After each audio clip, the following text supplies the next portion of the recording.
បាទជំរាបសួរបងប្អូនអរគ្នាបាទនិយាយពីការចិញ្ចឹមកែបបងប្អូនប្រកាសជាស្គាល់ខ្ញុំទេភាសាហេតុអីគឺខ្ញុំខានធ្វើវីដេអូទាក់ទងនឹងការចិញ្ចឹមកែបនេះរយៈពេលយូរដែរជាប់1ឆ្នាំជាង2ឆ្នាំនេះគឺខ្ញុំមិនដែលផុសទេដោយសារប្រហែលឆ្នាំហ្នឹងគឺការផលិតហ្នឹងគឺសម្រាប់គាត់កំពុងតែមកចាស់ដោយគាត់ធ្លាប់ស្គាល់យើងពីមុនមកអញ្ចឹងយើងប្រត់ទៅសម្រាប់តម្រូវការលក់ឲ្យតែពួកគាត់ទេហើយដល់ថ្ងៃនេះគឺយើងមានច្រើន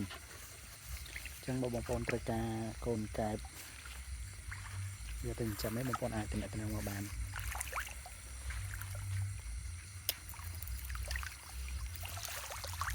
អានេះទស្សនភាពកូនកែបនៅពេលយប់ស៊ីចំណីសារកូនកែបបើនៅពេលយប់យើងអត់ចាប់ភ្លើងឲ្យវាស៊ីទេគឺវាមើលអត់ឃើញទេអត់ដូចកែបដែលកើតធម្មជាតិហើយវាស៊ីនៅពេលយប់ទេសម្រាប់កែបចិញ្ចឹមមកយើងបើសិនជាយើងអត់ចាប់ភ្លើងទេគឺវាងឹតវាអត់ស៊ីទេអញ្ចឹងយើងបាចចំណីទៅអាចទៅចាប់មួយចំនួនអញ្ចឹងនៅសល់មួយចំនួនអញ្ចឹងអាចឃើញកែបឲ្យចំណីរបស់យើងនៅសល់ក្នុងអាងទៅនោះមានច្រើនយ៉ាងនេះគឺ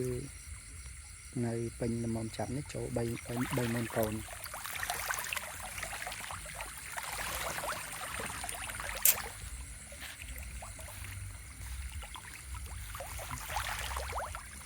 អាងនេះសិតតែប្រភេទអាងទំហំធំហ៎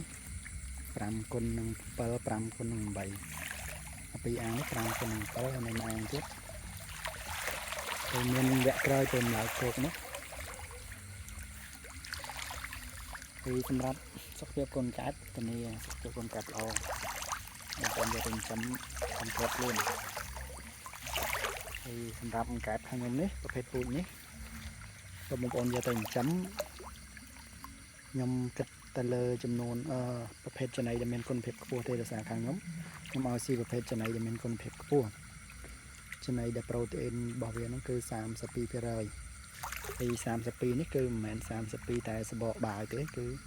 32% គុណភាពចំណីរបស់គេហ្នឹងមែនបាទដោយសារយើងអ្នកចិញ្ចឹមកែបរាប់ច្រើនឆ្នាំហើយអញ្ចឹងប្រភេទចំណីកម្រិតប្រូតអ៊ីនហ្នឹងគឺយើងអាចមើលដឹងទាំងក្លិនទាំងសម្បុរនឹងការឲ្យស៊ីរបស់យើងជាប្រចាំថ្ងៃនេះគឺយើងដឹងប្រភេទចំណីណាដែល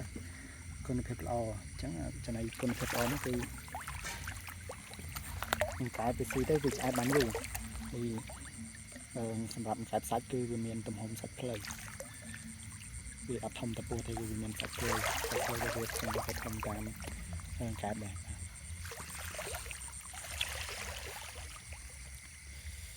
នេះ4អាងខាងមុខនេះគឺសិតតែប្រភេទអាងធំហ៎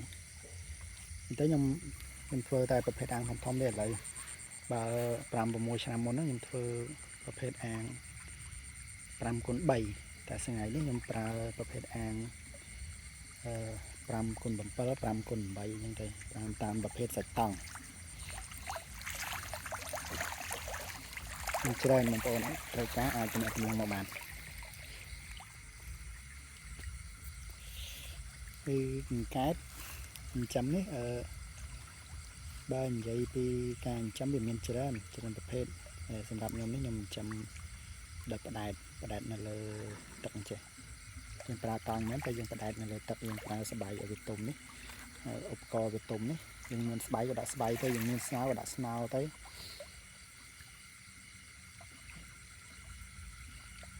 សម្រាប់ការចិញ្ចឹមបែបនេះវាពុតលាស់លឿនហើយអត្រាបាត់បង់គឺវាទាបការចាប់កែបរបស់ការចាប់ចំណីរបស់កែបក៏វាចាប់បានចាប់ច្រើនគឺទៅវាស៊ីច្រើនយើងចំនៅលើបន្តដីមិនមែនតដីទេបន្តតង់ដែលយើងដាក់អីវាទុំគឺនេះគឺអត្រាបាត់បង់ក៏ទាបដែរដោយសារអាណារៀងទូជាងគ្នាហ្នឹងគឺនៅពេលដែលវាខំគ្នាហ្នឹងគឺវាអាចផ្លិតវាអាចប្រឡាស់ទីមួយចូលទៅក្រោមទឹកដែរ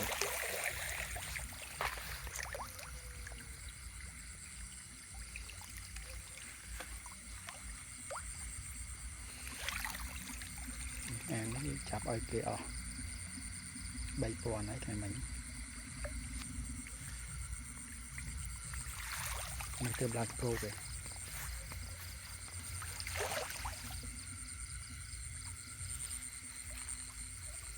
จำโปรบาดำโปรได้คืออัดซีจะไหนเตะมองเปามันก็จะงาได้แคบวิจัยซีแต่ยังไงแต่ไปยบนะให้ได้มันไปยบยังไปได้ยังไงเวซียังตระการดำโปรอันนั้นชีสาบอเวกยมก็มันดังจะบ้าได้ถ่ายประเภทมันกลายเป็นจำนั่งอ่างกลายทำเจียนนั่งเรียมมาปัญหานั่งจะเตะตรงเพียบซ้อมบอวีมันกระทับเตะตรงเพียบซ้อมมันทำประเภทมันกลายสลายได้เบียในตามเบียสลายนั่นคือวิจัยจะไหนจะไปยบจังยูได้ไปทะเลาะตามนะครับแต่สำหรับยมนี่บามันจับปูได้คืออัดซีจะไหนเตะบ้านเมียนเป็นนังบางปอนบางปอนตะการอาจจะไหนนังบาง